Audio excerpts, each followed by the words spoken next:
ఒక బిడ్డని సహజమైన పరిస్థితుల్లో పెరగనివ్వకుండా ఎందుకురా ఇలా మార్కులు మార్కులు మార్కులు అంటూ వెంపర్లాడుతున్నారో? మిలిటరీలో చేరి చేస్తే దేశం కోసం చచ్చాడని మనసుని సమాధానపరచుకోవచ్చు. స్కూలుకి వెళ్లిన బిడ్డ శవంగా మారిపోయి వస్తే ఎలారా మిమ్మల్ని క్షమించి వదిలేసేది? నీ కాలేయం మొత్తం పిల్లల మెదడు కాలిపోయిన వాసన, నీ హృదయం మొత్తం మధ్యతరగతి వాళ్ళ రక్తం డబ్బుగా మారిన వాసన. ఒక బిడ్డ చనిపోతే ఆ ఇల్లు వల్లకాడవుతుందిరా. ఆ బాధ తెలుసంటా నీకు?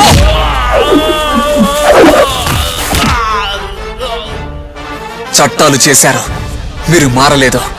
నినాదాలు చేశారు, అయినా మారలేదు. గొంతు కోస్తే కానీ మారరంటారా మీరు? నన్నే చేయొద్దు, నన్ను వదిలే. నీకెంత డబ్బు కావాలన్నా ఇస్తాను. నాకున్నదంతా నువ్వే తీసుకో. నీ నిర్లక్ష్యం వల్లే రాను మరణం సంభవించింది. దానికి నా నిర్లక్ష్యమే శిక్ష. ఇది అను ఇచ్చిన తీర్పు.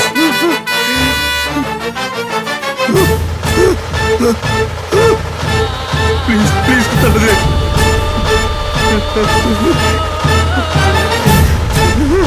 నన్ను కాపాడు. ప్లీజ్ నన్ను కాపాడు.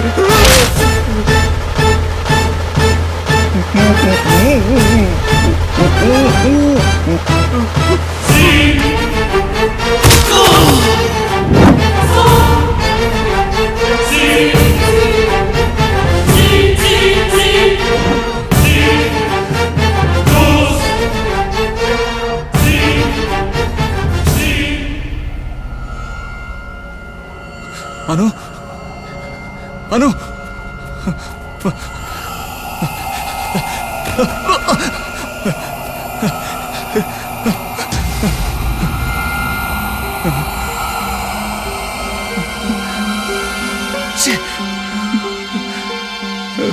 అను